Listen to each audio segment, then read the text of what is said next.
If you are a neurodiverse professional or entrepreneur, whether that's ADHD, ADHD, OCD, or you don't resonate with any of these labels, but you know that your brain works differently than most people, and you're feeling blocked from making any real progress because even though you've done so much inner work and seen genuine shifts in your mindset, externally, nothing has changed.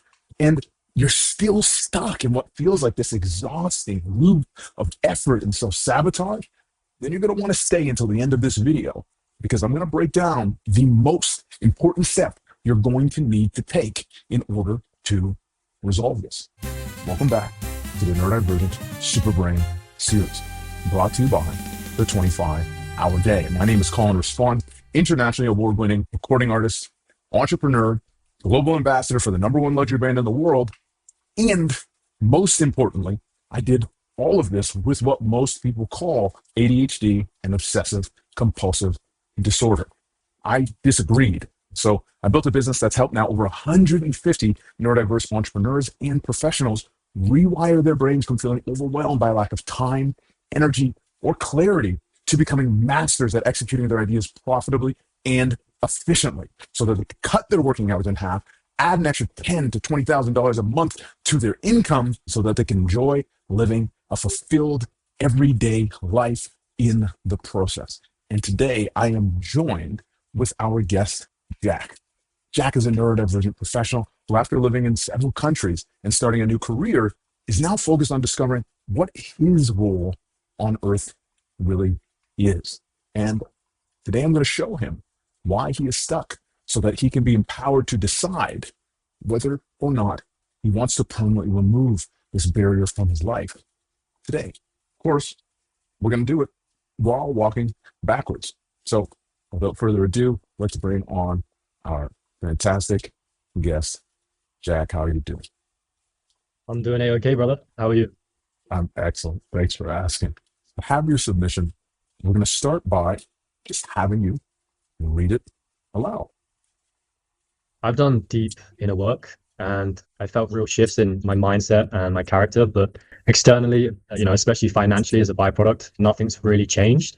Feels like I'm stuck in a loop of effort, self-sabotage, and exhaustion. I've explored limiting beliefs and tried to rewrite patterns, but progress feels blocked. I feel I need, clarity on what's truly holding me back and actually how to move forward from this. Appreciate the honesty, Jack. I'm going to start by saying that you would be surprised to find out how many people have gone through this process of discovering limiting beliefs and then discovering that simply discovering them doesn't really do much. And find themselves still stuck. It's with the awareness, greater awareness that they're stuck. So if you're watching this right now and there's a challenge that you're facing, I encourage you to type that challenge into the comments below this video, because if I'm feeling inspired, you might be invited on for your own episode of the Neurodivergent Superbrain. But for right now, we're going to focus on our good friend, Jack.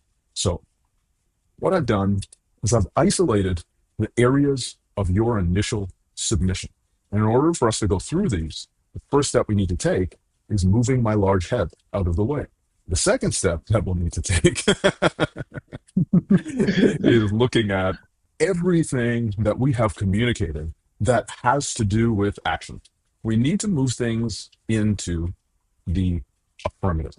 So the things I've crossed out are mainly related to context, not action, or past, which is typically context. So we're going to start simple. And I'm going to ask you, when we're looking at externally, nothing has changed, especially financially, what is it that you would like changed?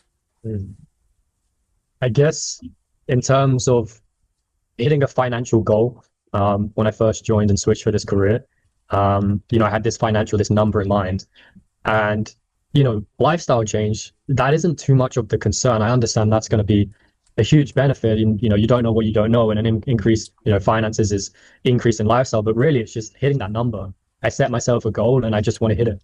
I want to feel proud that I actually reached that level, and then, keep progressing. I think progression is the biggest thing that I need. And what is that financial goal? Financial goal? I would say the first one is 10K per month. USD on a consistent basis, I think would be the most important part as well. So what would you define as a consistent basis? Each month you're hitting that as a baseline at the bare minimum. Each month you consistently got that locked in. That would be the biggest thing. It's locked in on a consistent monthly basis. So technically, if you made 10K this month and next month, you did that consistently for 2 months, would you consider that a consistent basis?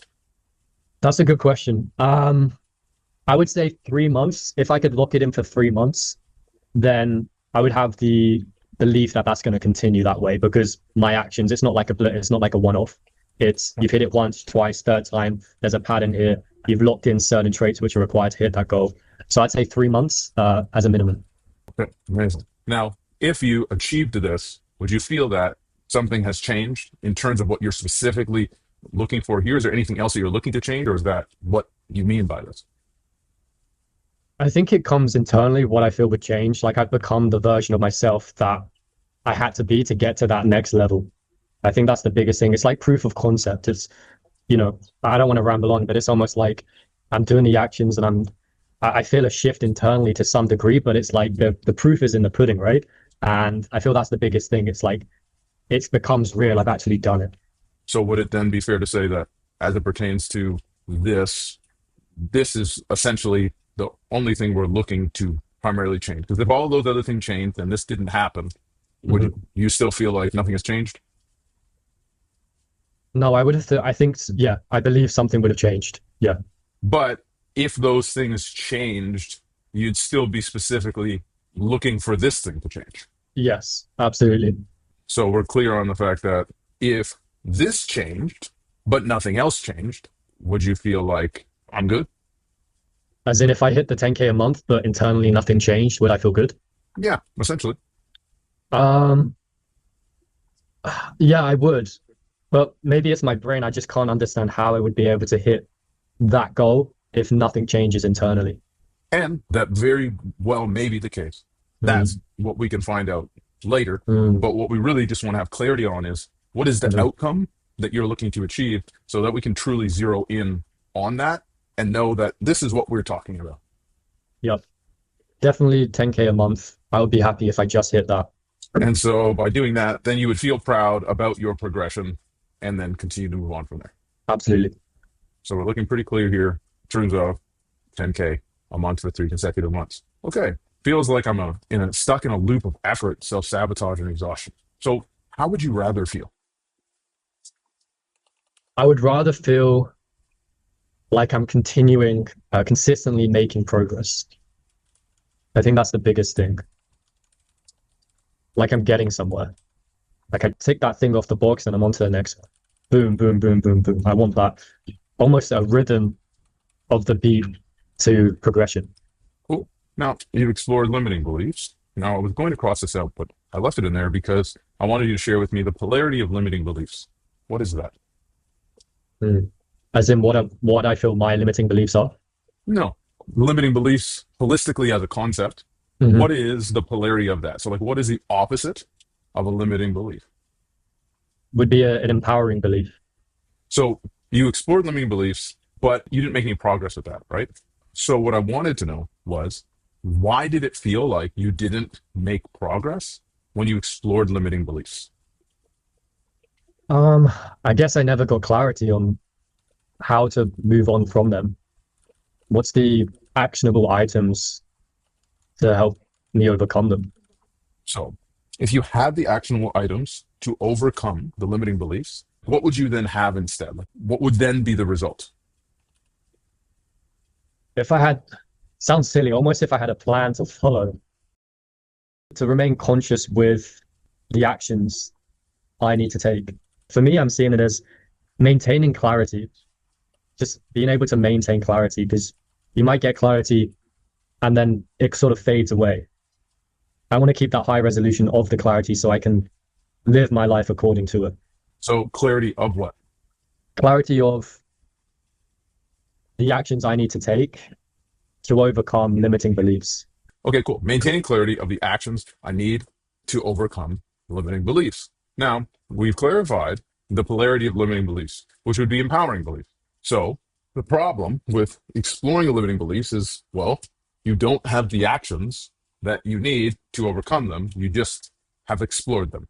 So, if we're looking at empowering beliefs, when we maintain clarity of the action I need to take to blank with empowering beliefs.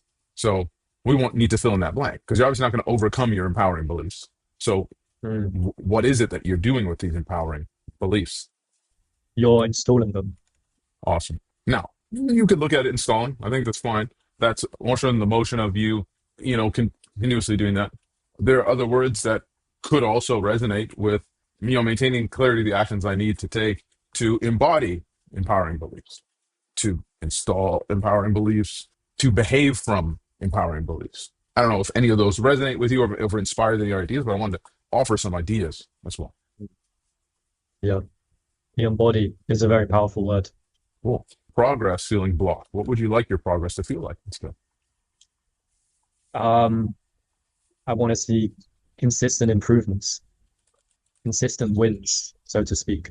You mentioned this clarity on what's holding me back. We essentially did break that down in the verse up here. I'm going to speak to it again. What is the polarity of what's truly holding you back? On what's truly moving me forward. Now, we spoke to the loop of effort and self-sabotage with consistently making progress. This is the loop.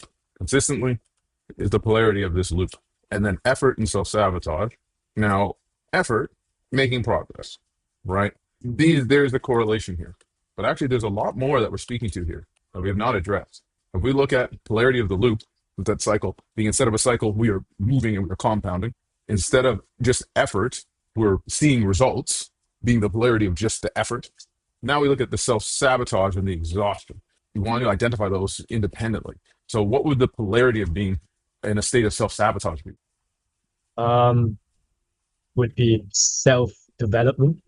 That's a good choice of words. I want you to also think of, take away self and just think about the word sabotage. When you're sabotaging something, what is the opposite of sabotage? Fixing, regenerating, benefiting. Now, let's take a look at sabotage even more deeply, more specifically, and I want you to define sabotage. Like you were just explain, like what does it mean to be sabotaged? Like a visual, like, I don't know, something visual comes to my mind, and it's, I don't want to sound graphic, but like someone stabbing someone, that's like you're sabotaging someone. So essentially it's, doing that same thing. It's applicable to any area of life. So, let's say you're sabotaging a soccer game, you're ruining it. You're ruining it.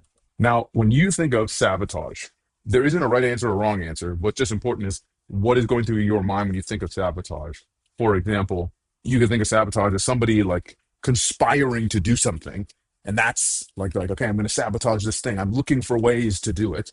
Or you could think about sabotage as just like we were making a pie and somebody knocked over the entire bottle of vanilla extract into it, and it's like it's been sabotaged, even though it was an accident. So I want to know, what's your interpretation of sabotage? Yeah, I mean, when you said that last example, it made sense. But when you first, at the start, when you asked the question, for me, sabotage is intentional. But then it can be unintentional. But the first thing that comes to mind is that it's intentional. Cool. So that's what I'm looking for. More accurately, the word does mean intentional, but what matters even more is what your interpretation of the word was for us to actually find the polarity. So I want to be clear on that. So now we have intentionally ruining something, or you just say, or violently, if we're thinking about the stabbing aspect of things. So now this allows it to be a little bit easier for us to find the polarity of this and find other words that resonate with where we're actually looking to go. Because that's where we're going to this right now. For the folks who are watching this and like, okay, what are they even doing? What's going on right now? We're shifting things from where Jack does not want to be to where Jack would enjoy, or what Jack would enjoy experiencing. And we can't experience a state of enjoyment if we have not yet defined what that is, because our brain and our neurology can't activate those parts of our brain because we're not asking them to fire. We're going to go a little bit deeper into that. But for right now, we're intentionally, interestingly enough, getting very specific with your understanding or your definition of sabotage so that we can unlock what the true polarity of that would actually be for you. So intentionally, cool, ruining something. So obviously, what's the opposite of ruining something? Um, benefiting something or fixing something. That's interesting. And I think we've reached a place that's going to bring value to you and other people watching this. So you mentioned fixing something. And so what I'm noticing here is if you're fixing something, you already have presupposed that it's in a state of destruction, that is to be fixed. Yes. Yeah. You can't fix something that isn't broken, but something doesn't Mhm. have to be great to or amazing to be ruined. Something can simply be there and then be ruined. So in the same way, something doesn't have to be already ruined for you to do the opposite to it. So something like fixing something, sure. Or like you mentioned, regenerating, right? All of these statements are coming from a state of presupposing that the thing is already in a compromised state. You don't regenerate something that hasn't degenerated. You don't fix something that hasn't been broken. The closest statement to the polarity we've come to, which is a valid one, it would be benefiting.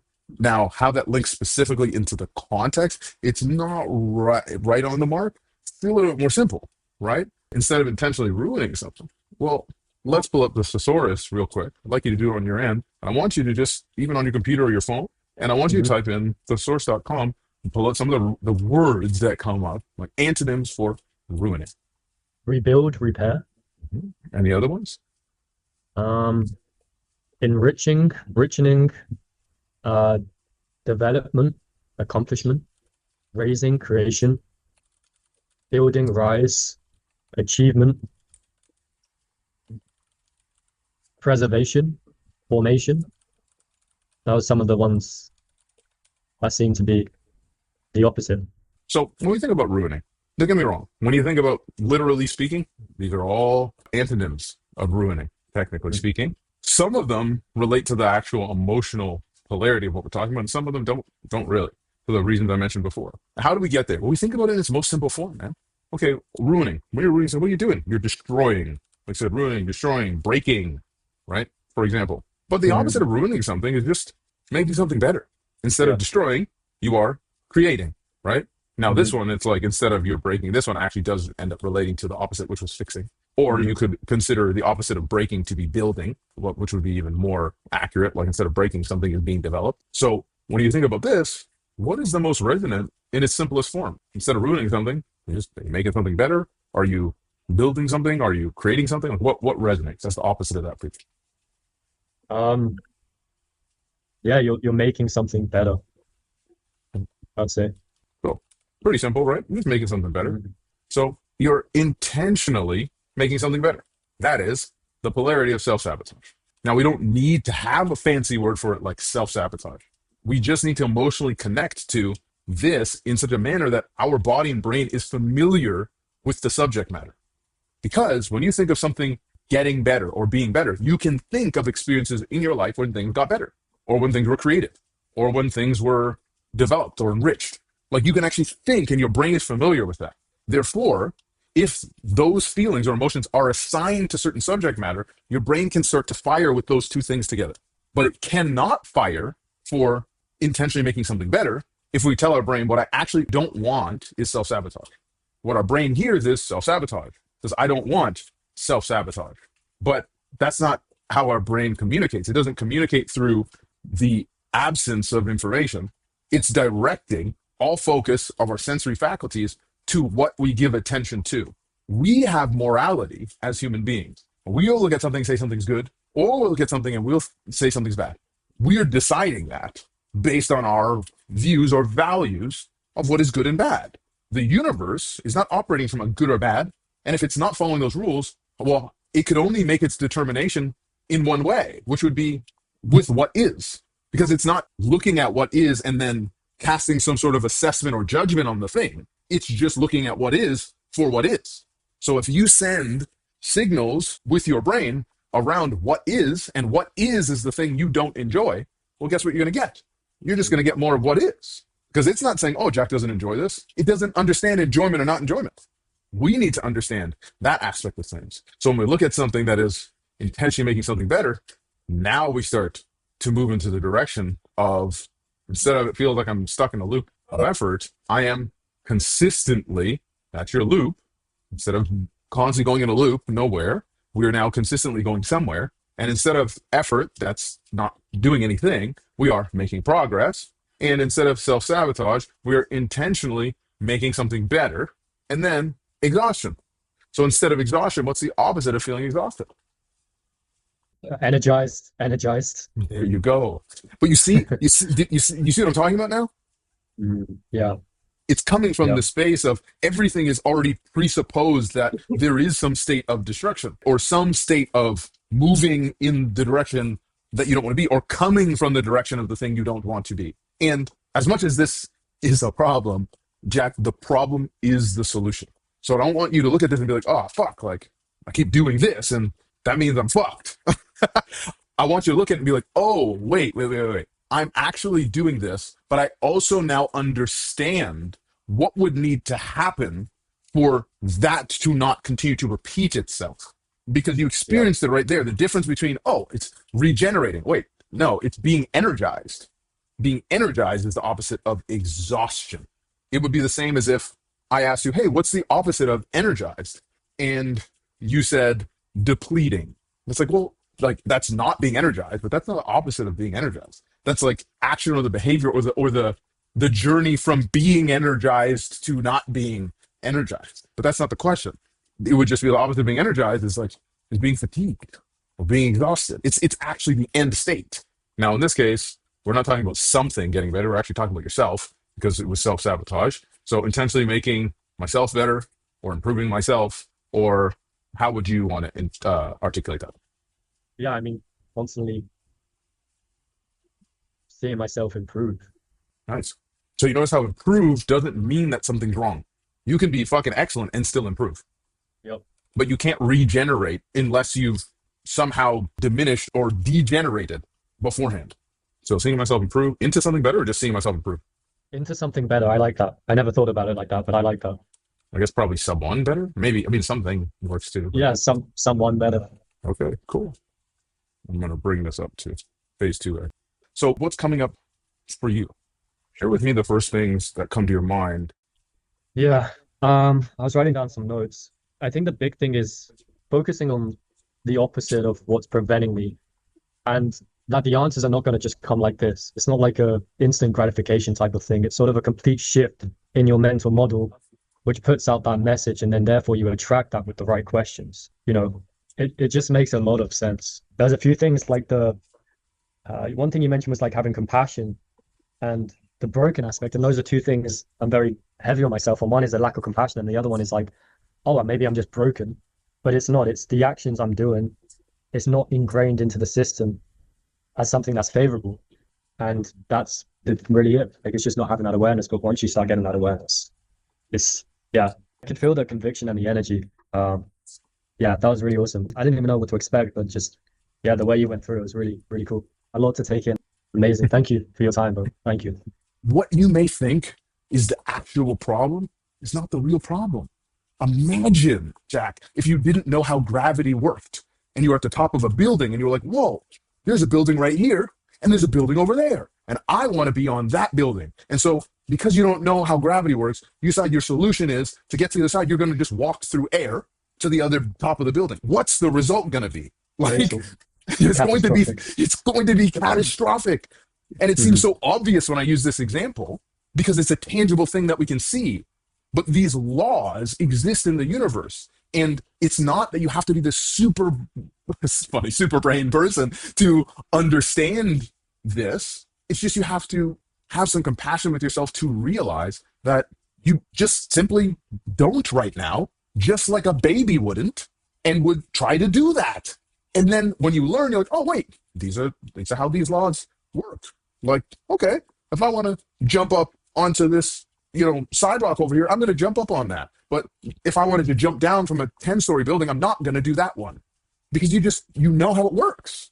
So I wanted to bring that to your attention and to everyone here because that's the point of the series, to bring your awareness to the reality that what you think is the problem, keeping you stuck in the cycle, is not the problem. It's because you're focused on trying to resolve the symptoms of the problem rather than the root neurological cause.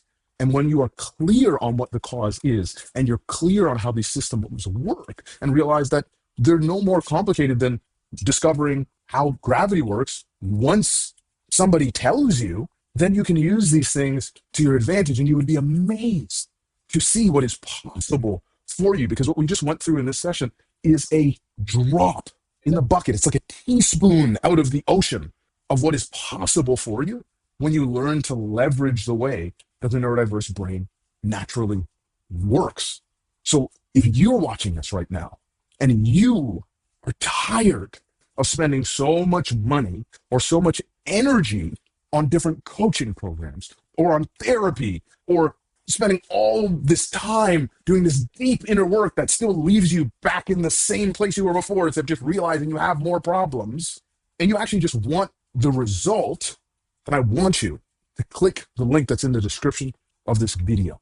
I've put a link to one of our free masterclasses so that you can see what is possible for you when you learn how to unlock the way that the neurodiverse brain naturally works. And unfortunately, our enrollment right now is at full capacity at the time of this recording. But still, if you're somebody who wants to be making 10K a month, 20K a month, and you're watching this thinking, man, okay, I have some clarity, but I actually don't know what steps to take. And you want those things to be clear. You actually want to be able to build a strategy to come on the other side of being this empowered version of yourself, so that you can be proud of yourself and you can have those accomplishments and you can earn more and you can cut your working hours in half.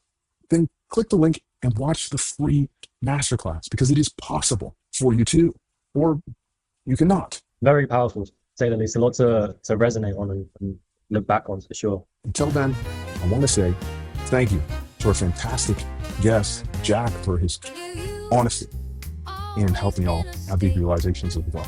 Thank you, brother. I'll see you next time.